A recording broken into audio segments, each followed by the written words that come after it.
Sheldon, given everything at stake in an elimination game and just having Utica come back into this series, what are your impressions of the way the team was able to play out there today? I thought we played well. I thought, the things that we needed to get done today, I thought we did well. Obviously, we scored a power play goal early. That was something that we really wanted. We've been scoring one goal every game on the power play. But down in Utica, they come late in the game. They come in the third period. We wanted to make an impact early. We were able to do that. Obviously, we wanted to get a good, solid goaltending performance, and we got that. And then I think everything just fell in place from there. What was it like for you to be able to pencil in Dermott and Janssen and then see them out there and have a great game? It was easy, first of all. But it's nice. I mean, first of all, it goes without saying how good players they are and the impact they can make on the ice, but they're just two very positive people, have great energy about them. They were excited to come down here and rejoin the group. That's always something you're concerned with, obviously, is how people come down and how much they embrace what's going on here when they've established themselves as NHL players. But they were terrific, and obviously they made an impact, and it's good timing with Dermott in particular, obviously, with the loss of Rosen in addition to Borgman, so that was a real factor we felt in the series. And then to add him today of all days is very important. It's a small sample size, just one game, but do you think the playoff experience that they had against Boston maybe helped them a little bit out there today? I think the entire experience helps them. Both players went to the NHL and had success, and that only helps your confidence, obviously. They were both dominant players at this level before they left, so they know they can make an impact here, and I think when the stage is set, really, when you come back, your team's facing elimination and you're on home ice. Not unlike, Reed Boucher and the impact he made for Utica. They're facing elimination. He gets to come in the lineup and sort of be that difference maker for them, and he certainly was. And that was a challenge for us here to do a better job against him. We were able to do that today. But all those experiences the players get at the NHL level only serves them in a positive manner. It was pretty clear that Johnny offensively was a difference maker for us here, and then Derms just did a lot of really good things on both sides of the puck. Coach, talking about Janssen today, what did you notice in his game that either was improved on or that he changed coming back from the Leafs? It was hard to say. I would just say his confidence. He just he stepped right in and just played. There was no adjustment or anything like that. Right from the very first shift, the puck got on his stick. He attacked the middle of the ice, made a play at Alton, and we didn't quite connect on it. But it was just pretty clear that he came out here today to make a difference. Like I said, before he left, he had reached the point of being a dominant player, well over a point a game for us, and he earned the call up at the time.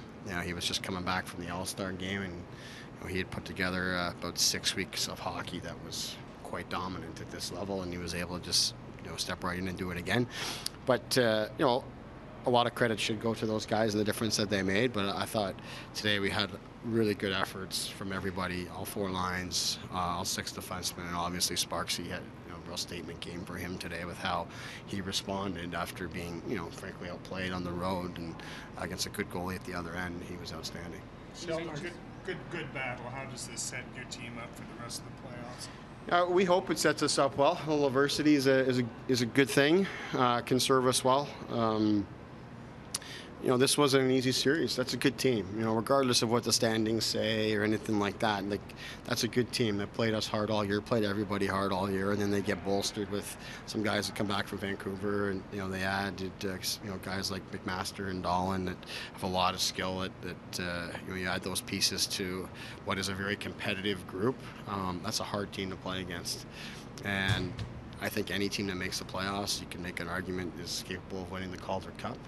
And Utica is no different. So that was a big challenge for us, but certainly having the adversity of playing on the road like that, it's going to be very similar in Syracuse. They play a similar style.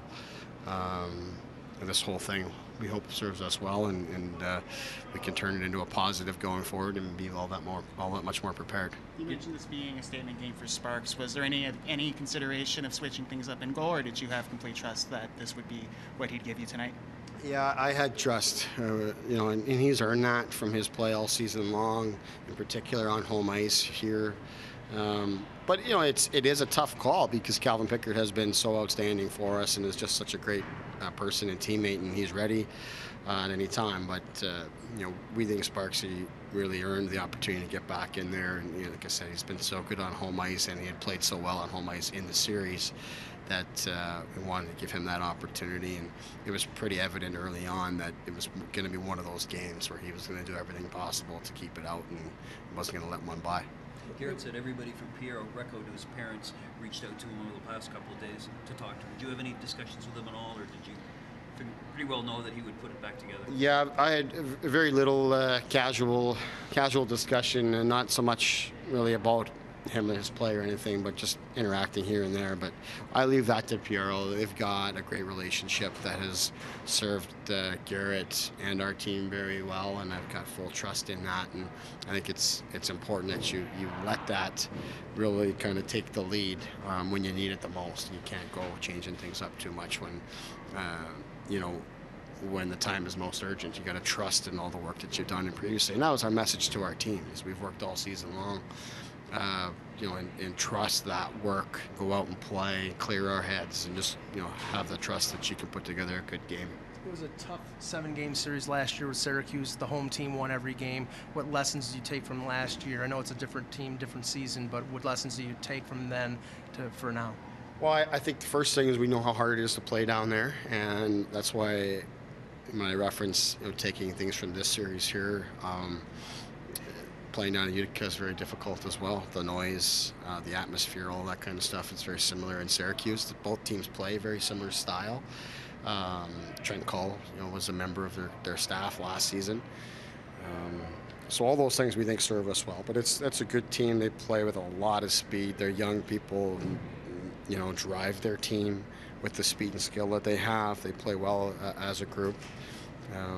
So it's the top two teams in the division meeting up, and we know it's going to be a battle for sure. We've got not a lot of time to get prepared and turn around here, but enough time to get ourselves prepared and focused and give our players a little bit of a rest at the same time.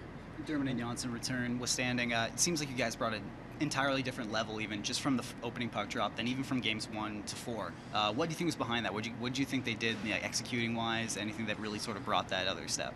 Well, I just think it's responding to the moment, recognizing the situation we're in. That Utica team played very well in those 2 games we played down there, and we didn't play as well as we felt we could have, but they played well, I felt, in part because their backs are against the wall, and it was the first time where we were in a similar situation. So it was a chance for us to really show our character and how bad we want this and all those types of things. So we added some pieces today for sure, but at the same time, we lost Callie Rosen, who's been, one of, if not our top defenseman for quite some time. It was a little bit of adversity for our team there, but to have those guys step in and then everybody else just elevate their game is exactly what you need in a game like this. I know this wasn't your primary motivation, but how big for you and the team that you win this game and stay alive based on the Leafs not doing well earlier in the week and you guys facing elimination? Does it kind of create a good feeling around the organization again? Yeah, I don't know that anyone would associate us with the Leafs or anything that's happening there, but we want to continue to play. We like what we have going on here, and that's the best part of the playoffs. Is every time you win, you get to play another day. We were talking about it there. We get to dive in on the video and prepare, and players get to stay together as a group and face another challenge together. So those are the exciting parts and the best parts of the playoffs. So we're just excited to be able to do that. Like I say, that was not an easy series for us. The next one certainly is going to be even more of a challenge, as it should be. We're down to only 8 teams here now, and there's been some very good teams that have already been eliminated, but the teams that are left are the best of the best, and we certainly have a tough opponent in Syracuse, but we'll be ready.